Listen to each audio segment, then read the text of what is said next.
Hello.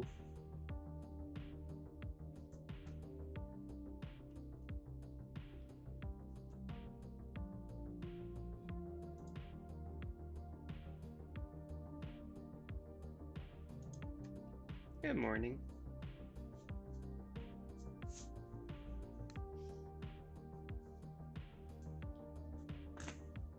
I swear it's cold in the entirety of my house except this one room, which has the vents closed.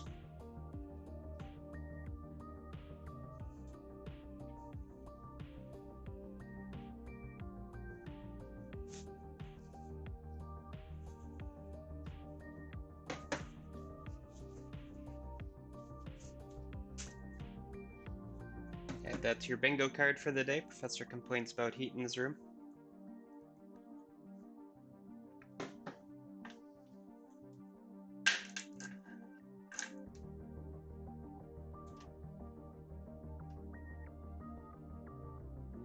Alrighty. Okay.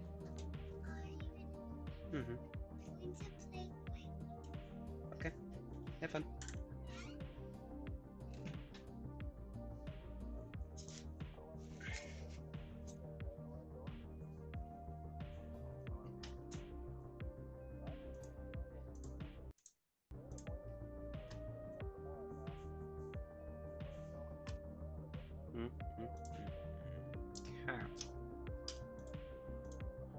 I titled this wrong. It's not unit testing, it's test-driven development.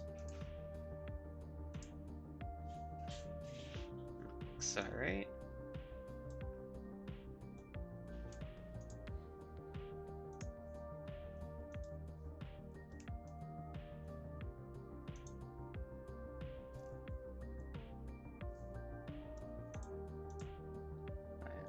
Settings.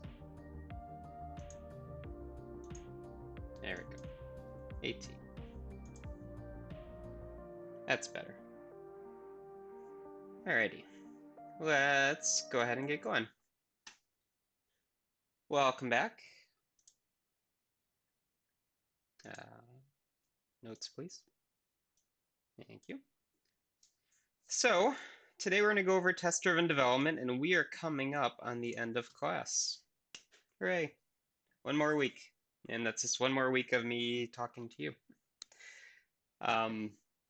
If you didn't get I think I put an announcement out. But in term project, I put the order of the final presentations up, and I also put up what I'm looking for your presentations. Not too stressful. Looking for 8 to 10 minutes about. You don't necessarily have to go that long if you don't need to. But this is your time to show off the cool things that you're doing. So please be sure to be ready for that. Don't miss it. I have had groups skip their presentations in the past, and they weren't happy about their grade when they did. So please make sure that you are able to participate in this.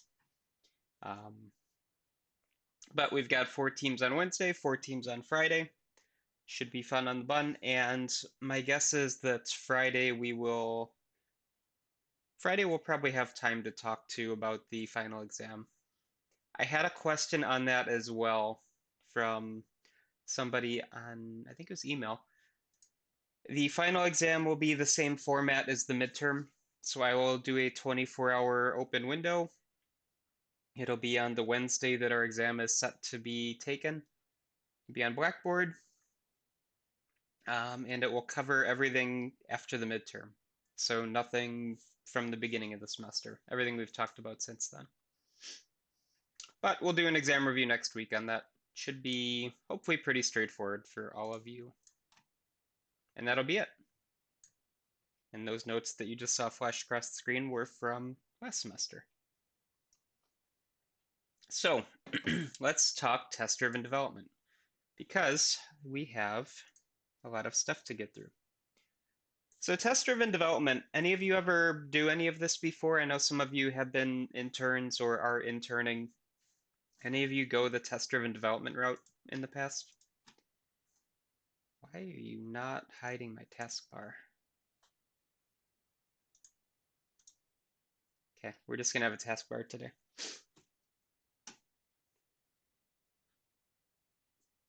Test-driven development's kind of an interesting paradigm. It's something that is becoming popular, and it tends to be pretty popular in um, methodologies like an agile type of a thing. But there's nothing stopping you from using it in other types of development strategies as well. Basically, the key here is that we want to write our tests along with it. One project in 163 where we had to simulate an ATM. Oh, that's a good project. So you wrote your tests first, basically, right? Good. Well, I'm glad you've all seen it at least. If I recall, one of my entry-level projects, this was a long time ago, and it was for an assembly programming class, which was actually quite interesting. But we had to simulate a nuclear reactor and also have the capability of exploding, which made for lots of fun ASCII artwork in the terminal. But yeah, test-driven development, this is a strategy for basically co-developing your tests alongside your programming. I've had the taskbar issue before. Restart Windows Explorer. Watch this break my stream. You just want to see what processes I have up and running. Hey, look at that. A plus. Thank you for that. I don't know why I forget about Windows Explorer being a pain in the butt. All right, so we're going to go over a couple of different strategies for test-driven development today. I'm going to do an example in Java, and I'm going to be using IntelliJ. I have used Eclipse more in the past, and I've kind of migrated over to IntelliJ because I have way less headaches with it. And as somebody who is not a Java person, I appreciate not having headaches. But we're going to talk testing, and we're going to talk testing today and on Monday. I'm curious what your thoughts are on what comprises a test. And you could take this whichever way you want. What is a good test? Perhaps if you want to answer that one, or what is a bad test? Basically, testing is it's kind of one of the linchpins of good software development, right? It's easy to write code. It's also very easy to write bad code. And the whole purpose of testing, is to try and alleviate the problems that we come across during development. But what would a test be? That's a question to all of you. Forced interaction.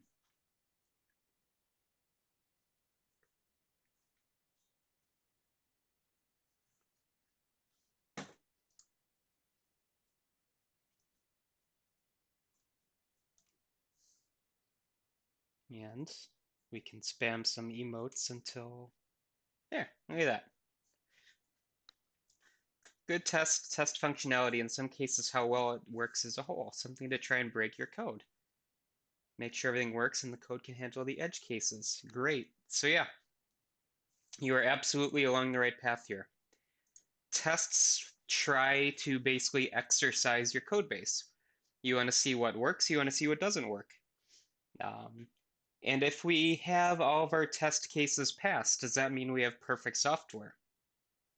No, it does not. It just means we haven't caught all the bugs yet.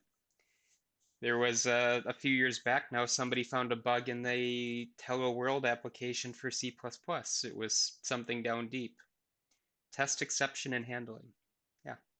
We think that we write perfect code, but that's never the case.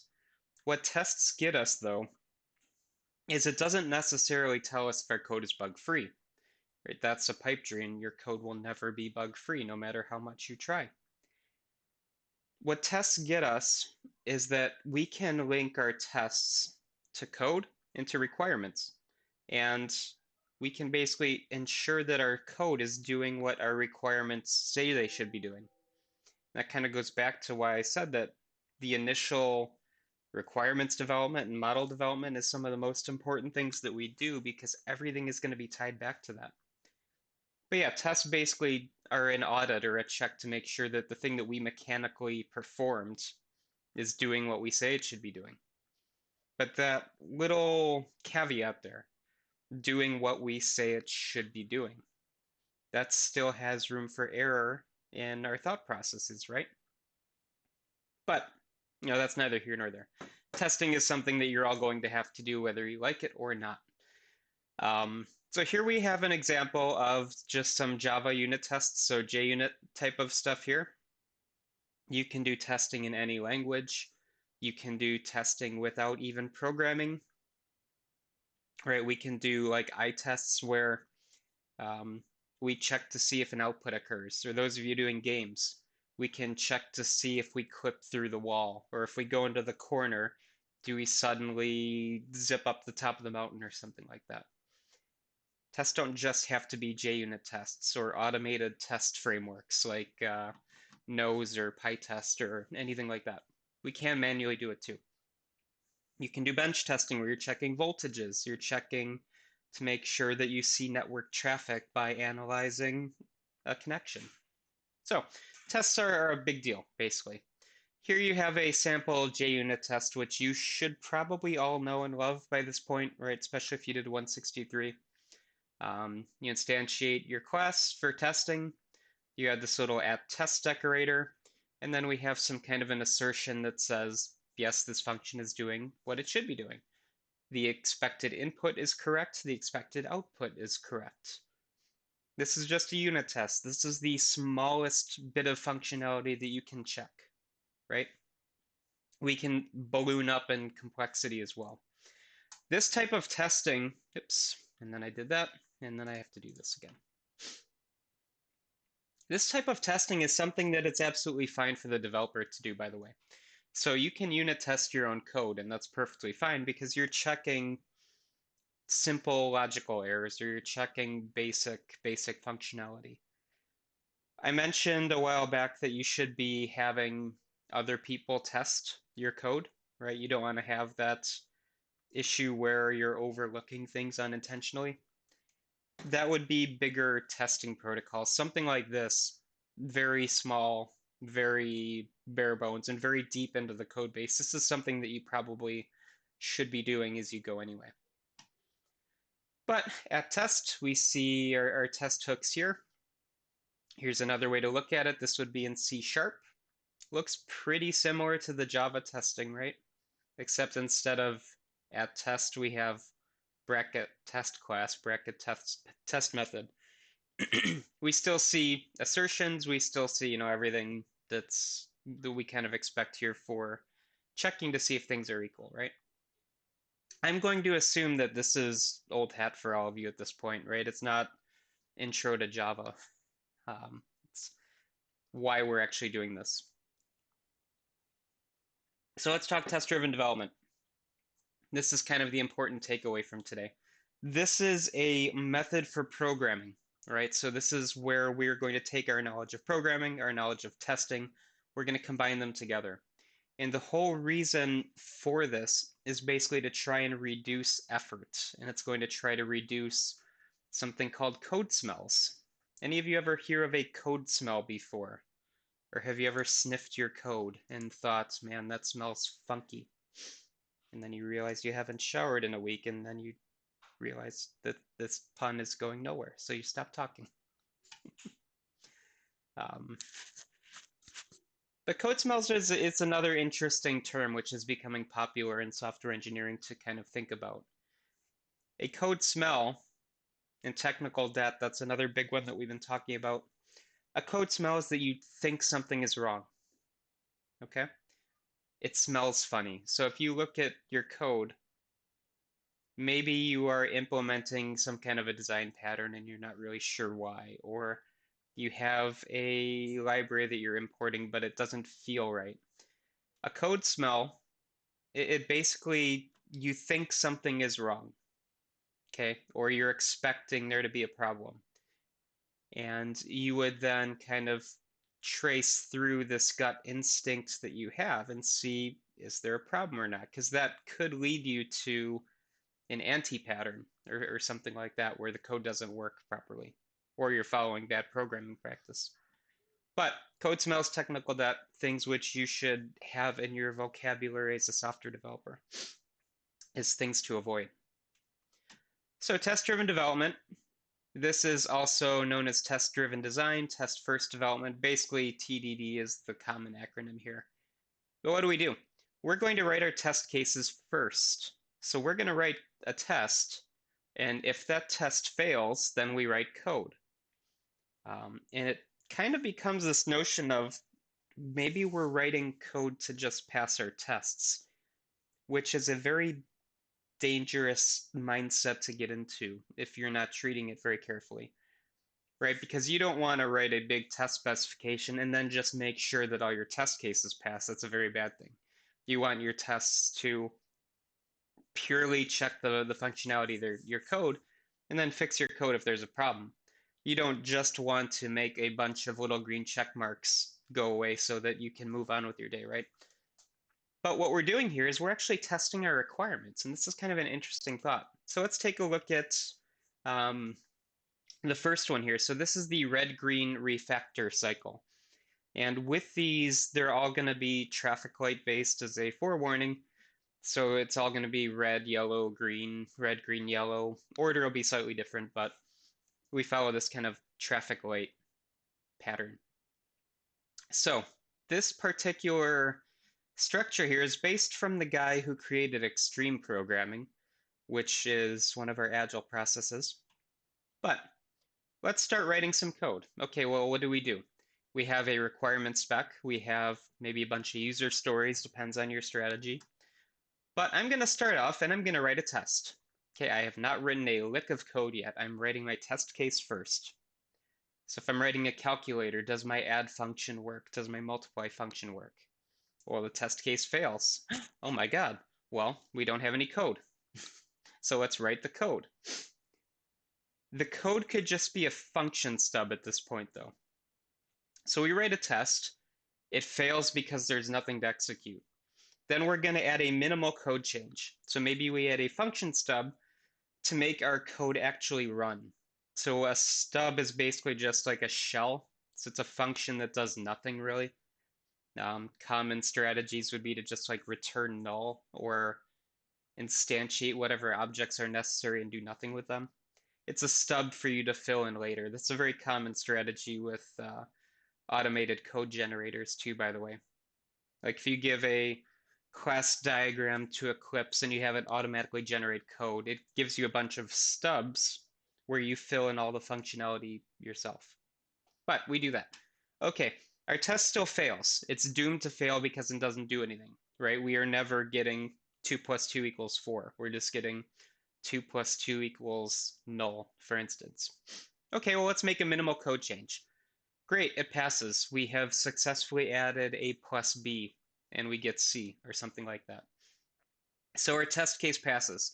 The code might look like absolute garbage at this point, because you are just quickly writing code to pass your test case. Okay, well then once you get to that point, refactor your code. Make it elegant. Get the initial code working and then fix it afterwards. And still make sure it's passing your test cases. This particular cycle here basically very quickly gets you up and running with code. Now there's two dangerous things here which you have to keep in mind. If you stop at this point, you're probably going to have bugs later on because you never actually made your code work properly. You just made it pass the test. Here, we can get stuck in a refactoring loop where basically we are forever trying to improve it and make it pretty and the most beautiful computer science algorithm you've ever written. So at some point you do have to kind of cut ties and move on. Another thing too, I mentioned this notion of writing your tests or your code to just pass your test.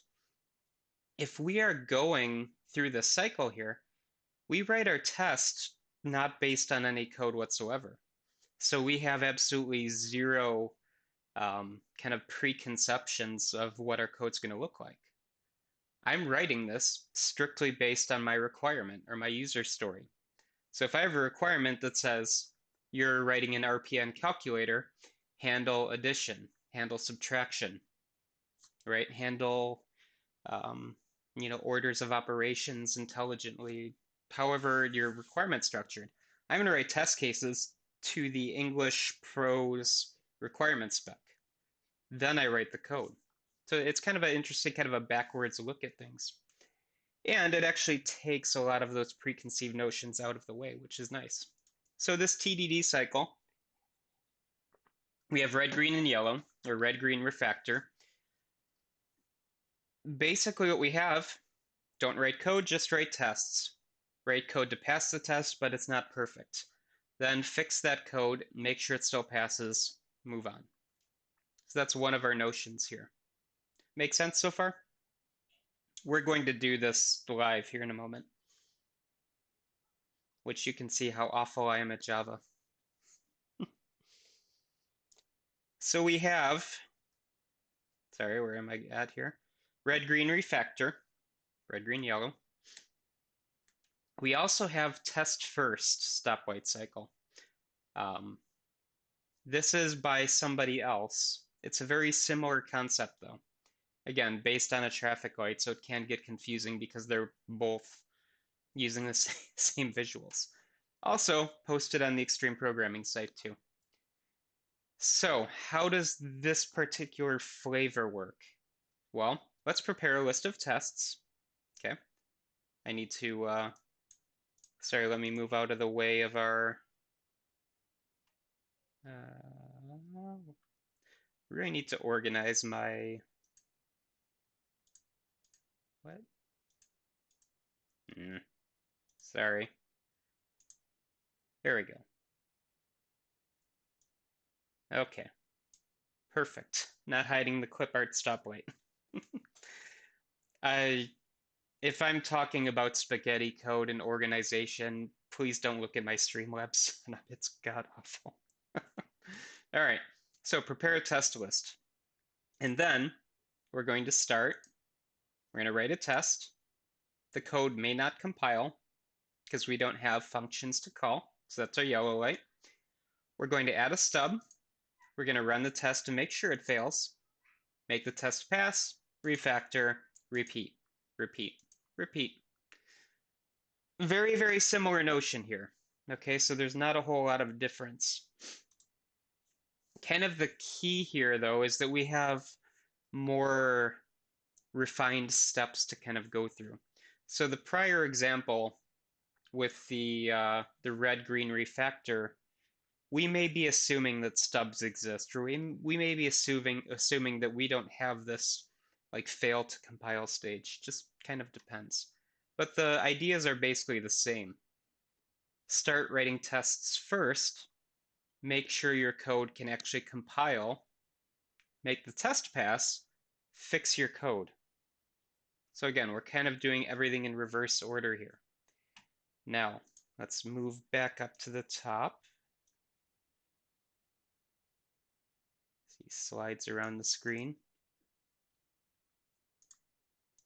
It's thrilling content here. Good enough. So let's take an example. I'm going to move this off screen so that I have the code that I can follow along with. But just to give you an example of what we're going to be working through here, we're going to start off with a class, and this is a person. So the person has a name, person has a favorite integer.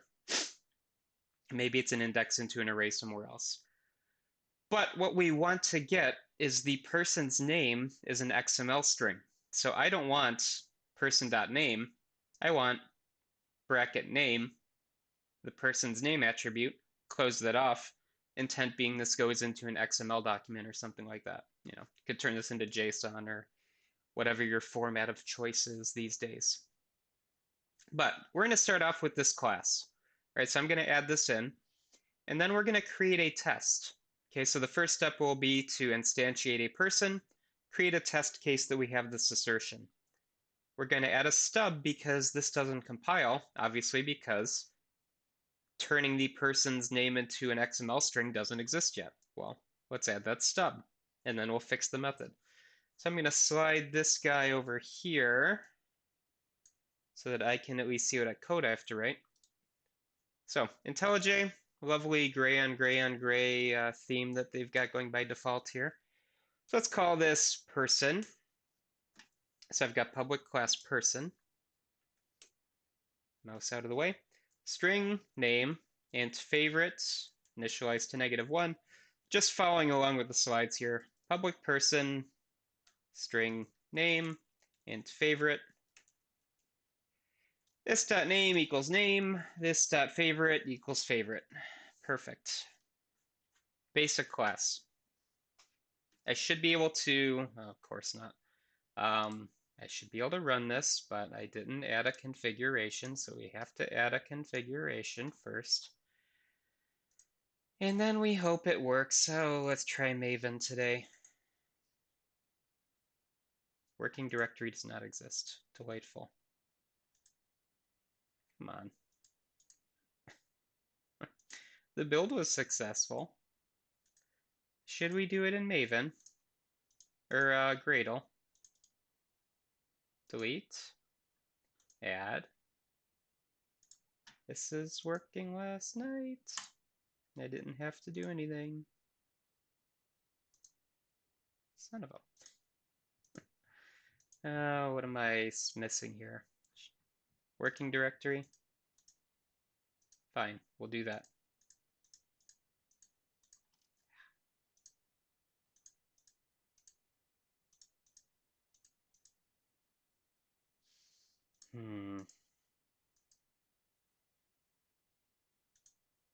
I didn't have to add anything in here last night. I don't get it. I don't get it. Why aren't you working? Gradle, are you gonna work?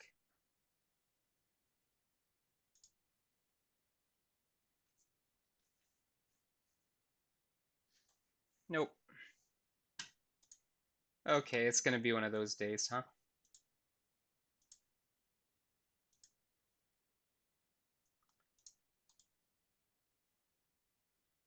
Does anybody who's keeping an eye on things know what I'm missing here? I didn't think I needed to actually add any configuration stuff for Maven. I thought it would just work.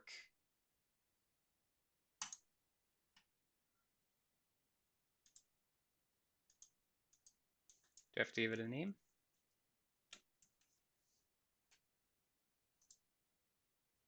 Working directory does not exist. I literally did not put anything in last time I tried this out. I just make it the C drive. Well, this is fun.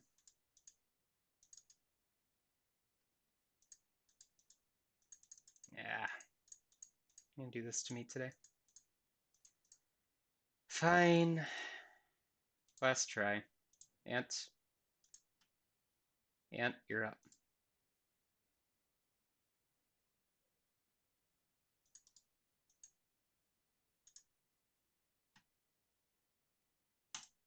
Ant's not gonna work either.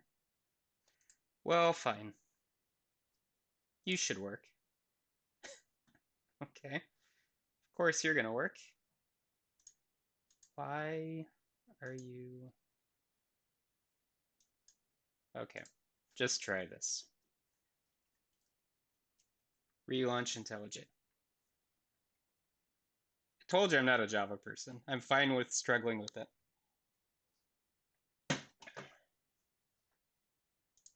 Open recent, person, new window. Configurations. Get rid of Ant. Get rid of Maven. Add Gradle. Gradle project, person, test. Let's see if that works.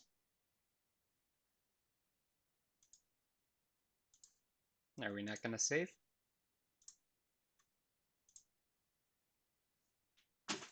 Okay. Not a Java person. It's fine.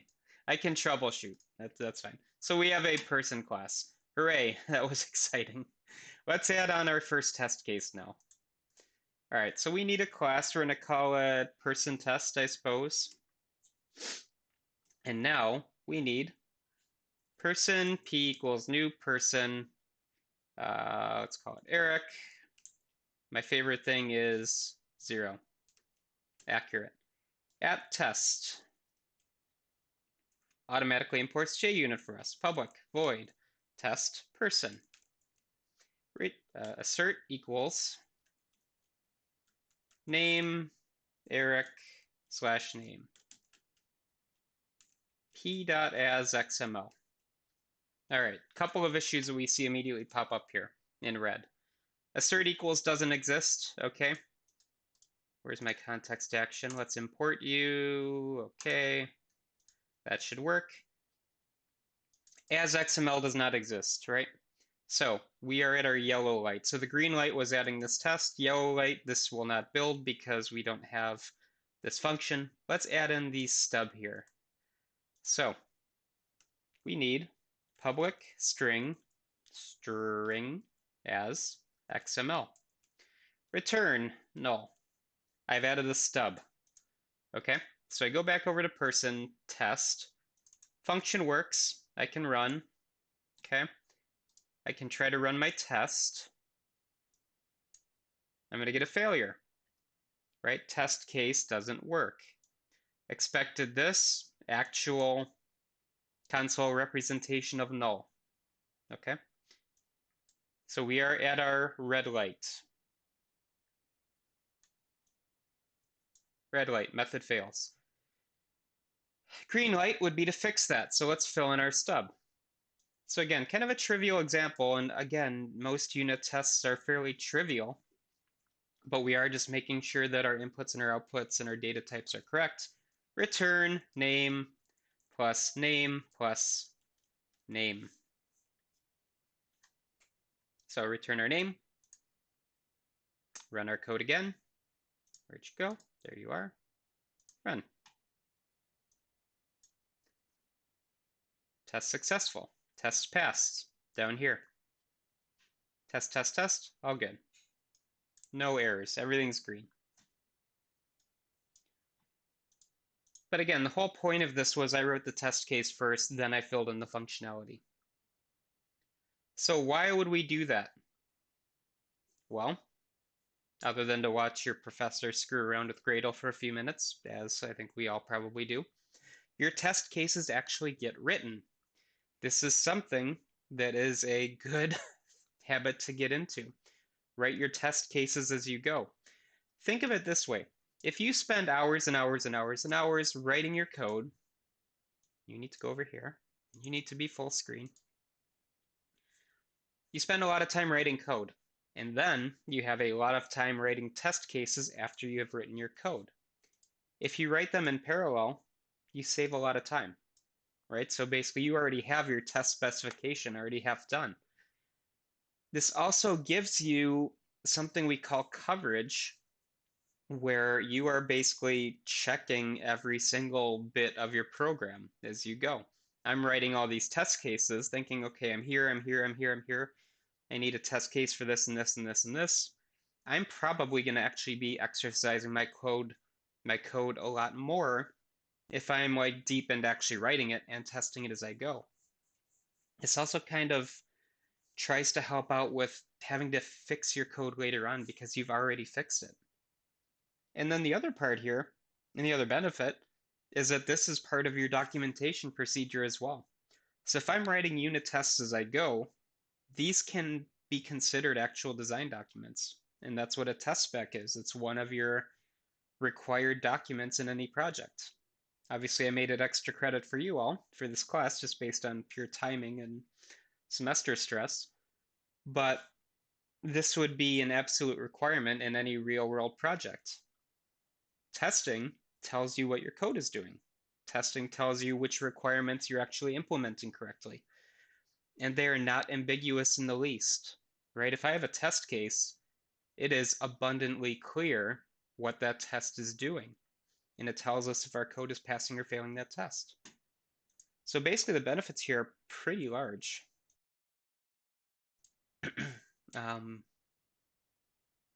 Yeah, so there's a lot of benefits here that we can get out of test-driven development. Other benefits that we can have. The debugging efforts may actually be a little bit less than what you anticipate.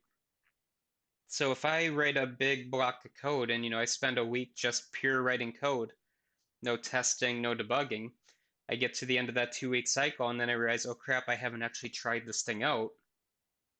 You might run into a lot of issues and you might have to remember what you did at 3 a.m. a week ago to fix that thing. Maybe run through commit logs to see what all the messages are that you added. But if you're testing as you go, you're kind of already debugging incrementally.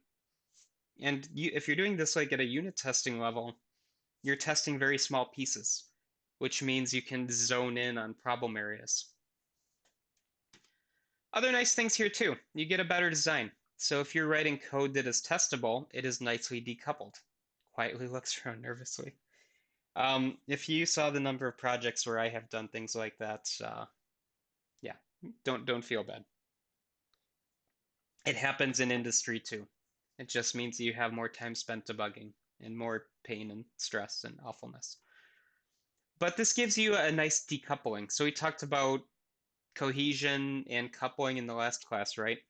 If I am writing software with the aim of testing in mind, I probably have a lot of things more nicely separated out so that I can test them as I go.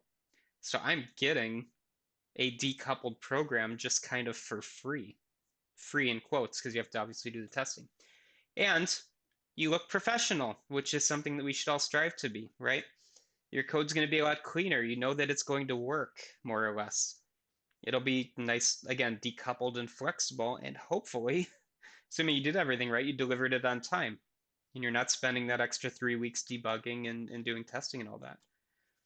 Basically, there's a lot of benefits here, and these are nothing to kind of sniff at. These are all very good things that you should strive for in a software engineering type of design.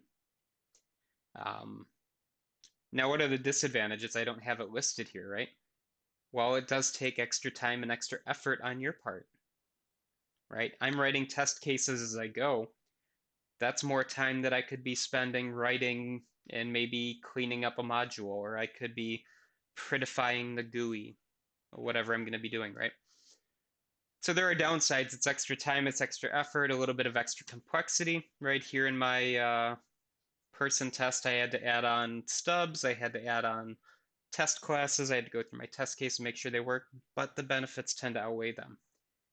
This also features nicely in with, say, continuous integration pipelines like Travis or Jenkins or any of those that you may have heard of. Your test cases can automatically be pushed up through the build pipeline, and you can see each version either pass or fail as you go. This is for last semester. We had weird breaks. But I honestly just went through the benefits of them. I'm not expecting you to remember them immediately. This was more for the last group where we hadn't talked about it for a solid weekend. Let's actually talk about the types of tests now. We've got about 15 minutes left. Let's go through what we can do testing-wise. Everything we've looked at for test-driven development has basically been at the unit testing level, right? So that is down here. That's at the very low level. That's it's also known as very granular. So you're checking the smallest atomic bit of code that you can, right? Check a function, check a basic class, very small, tiny pieces. There is a lot of testing procedures that we have to do, though. These little boxes here, basically, I like this figure. Just had a lot of spelling errors that I had to fix. I forgot compatibility. Compatibility. Compatibility. Oh yeah, I've got to fix that one too. Okay, so we have manual and automated testing. Manual means you do it by hand.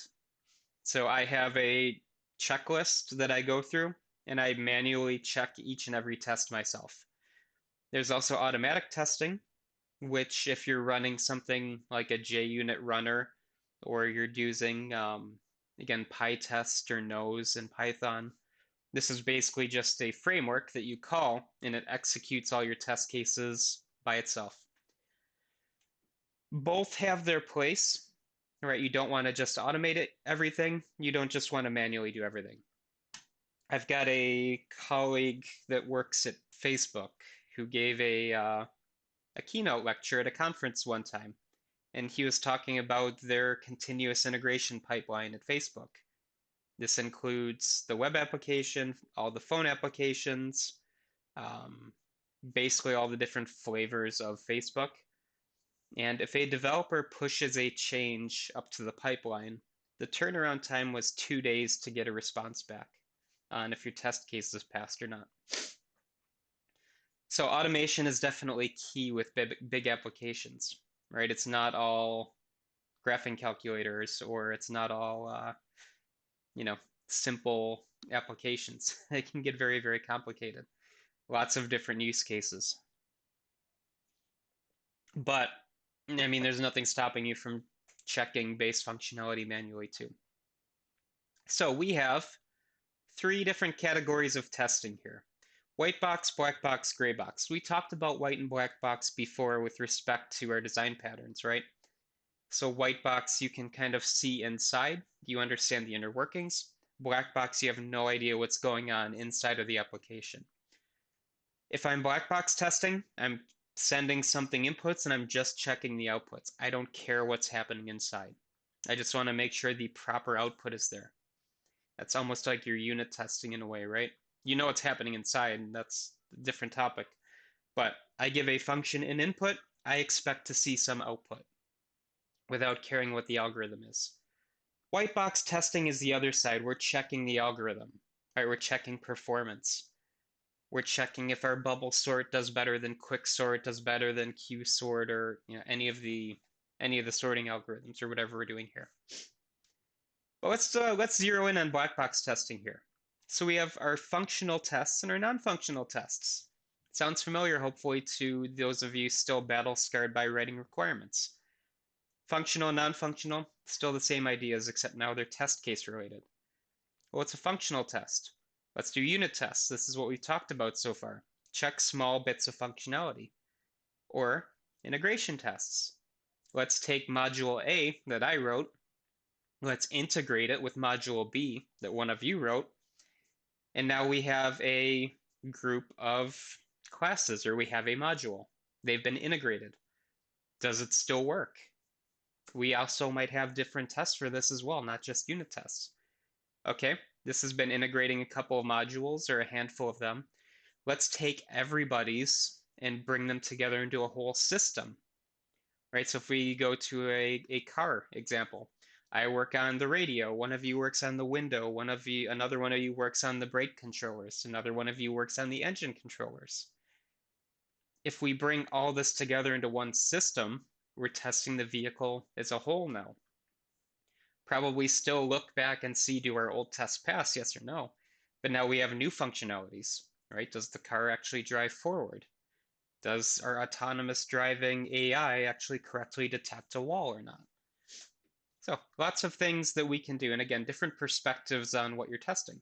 And then there's user acceptance testing, which is even more fun. We test the system as a whole on premises, then we deliver it to the customer and we test it with them. Are they happy with the results? Does it meet their specifications, because theirs are going to be different than your own companies or your own groups, whatever you're doing here. Different levels of testing, different focuses. Non-functional. Is it compatible with different devices? Is it performant? Does it run fast? Does it start lagging? Do you start seeing frame rate drops in a game? Whatever you're doing. Is it usable? So can people who are colorblind use your application? Do people who are missing fingers, can they use your mobile application? Right, usability has a lot of different flavors to it as well. Basically, if you've ever done web development, you probably have run into images versus alt text. Can you use a screen reader with your application? All right, don't alienate your user base effectively here. Or is it just straight up not usable for anybody, not just special cases? So testing, we have many, many strategies, and this test-driven development thing that we started off with was one tiny piece of it, right? We have different levels of testing with this as well. So unit testing is done by you, the developer, right? You're intimately familiar with the code, with its functionalities. You're checking to make sure you didn't do something stupid and accidentally screw up a function call or accidentally mess up a parameter data type or something like that, right? Simple logical errors. That's usually caught by unit tests. Integration testing, this is where we're bringing pieces together. This is also going to possibly be done by you. It depends on your company structure. Sometimes you'll have somebody specifically tagged to be the integration person, but they will combine modules, and usually this is done in a configuration management system of some kind. Let's create a internal release. Let's run all of our tests on this package. Does it work or not? Okay, assuming that passes, let's do our system testing. We take the developer completely out of the loop here because we do not want, again, preconceptions to impact our tests. Does the system work as a whole? Yes or no? And then user acceptance. The internal testing also gets taken out of the loop here generally. If I make a car module, I'm going to deliver it to, say, General Motors or Ford or Fiat Chrysler. I give them the module, they plug it into their car, they run their own tests, and then they tell me if you screwed up or not. So different levels of testing, different people responsible. This is not a trivial process. All right, we're going to look at a couple of common ones in the 6 minutes that we have left, and then we will see where we get to for Monday. So unit, integration, regression, A/B testing, stress testing, these are pretty common things to become familiar with. Unit testing, we have done with test-driven development at the beginning. You all did in 163, as long as you remember that far back. But you're checking the inputs, the outputs, and the behavior of atomic, tiny pieces of code, right? A function, a class method, something very small. But just check the inputs, check the outputs. Check to make sure it's doing what you think you're doing. Again, on you, the developer, typically here. Integration testing, mention this too. This is where we bring modules together. And why this is important to have something separate over just, say, unit testing here. If I add in two modules together, there's always the chance that the interface between them isn't satisfied, or that the interplay of data from module A to module B completely ruins the system. Or we get bizarre feature interactions where module A is doing its own thing, module B is doing its own thing. We're both transmitting on the same network. Oh crap, we're getting packet collisions and the network dies. Something that you don't think of when you've got your own module, but when you bring things together, how did this happen? Right, so it just basically means we're bringing other people's code together and we're checking to make sure that it works. Regression testing, this is one, finally a new one for you all, right? Basically, we're looking to see, do your prior test cases still pass if I make a change? So let's say that we're writing code, and regression testing can be done at multiple layers too, I should say, right? Not just at integration or system or unit testing level. The concept is that, okay, I'm writing, I don't know, mouse controller software, okay? It's a Bluetooth mouse, nice and fancy, rechargeable. The firmware on here is version 1. I write version 2, and I make my release. Regression testing would mean, sorry, going the wrong way here, that I go back and I check to make sure that the old test cases still pass. Right, so I have tested this thing for version 1, it works perfectly. I make a change, maybe I want to, I don't know, do some kind of an energy optimization so that it goes to sleep when nobody's using it. Do the old test cases still pass, even though I already ran them? That's what regression testing is. Let's make sure that it still works. It also means that if we have added new code, we probably will need new test cases for that as well. So we're basically expanding our test specification with this new version, while still considering the old ones that are still relevant. All right. An issue that you might see here, just kind of want to get through this today. Testing can take a lot of time. So keep that in mind when you start going through the whole testing domain. If you're going into this area, running regression tests might seem superfluous because you already know they pass, but hey, maybe a change that you introduced actually broke something. Think Therac in a way.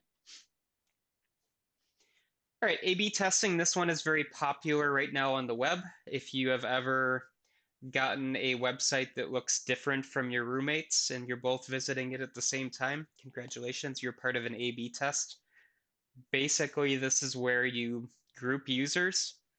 You give user group A one version, you give user group B another version, and then you see, based on whatever metrics you're collecting, maybe time spent on a page or how many clicks you got or whatever, who prefers which one.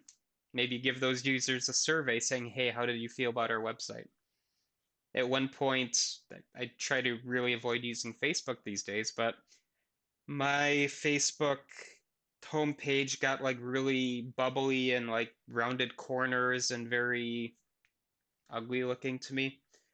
And my wife's was still that nice minimal square look. I hadn't clicked anything.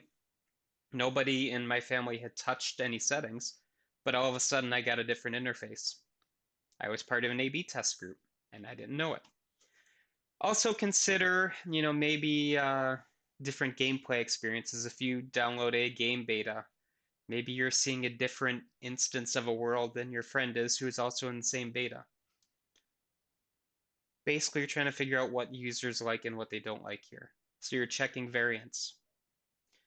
And then stress testing, let's end here. Let's stress the system, right? Let's run as many test cases as we can. Let's overload it. Let's run a DDoS attack on our network. Let's generate 1 million button presses on a form to see if it freezes up, trying to handle all these clicks. This would be like a usability, a performance test type of thing. Kind of the key here is I'm just trying to get you to think of all the different types of testing that are out there and why you would use one over the other. All right, couple of reasons here. Well, before we go, why we avoid unit testing. It takes too much time, it's useless, it breaks up development, it's unnecessary, it's complicated. I have legacy code that makes life too hard, and my code is too elegant to be unit tested. These are all bullshit. Do your unit testing. Let's end with that. Okay. Don't ever make excuses for testing because that's how you end up in a very bad situation. Alrighty, I hope you all have a wonderful weekend. Hopefully the weather warms up a little bit for you. And I will see you all Monday. We'll talk a little bit of verification and validation. And then we will go into your presentation starting Wednesday, and it will be fun on the bun. Alrighty, any questions before I drop off here? Let's do that, and that, and that, and that. Perfect. Alrighty. Well, let's get some sweet outro music. And see you all next time.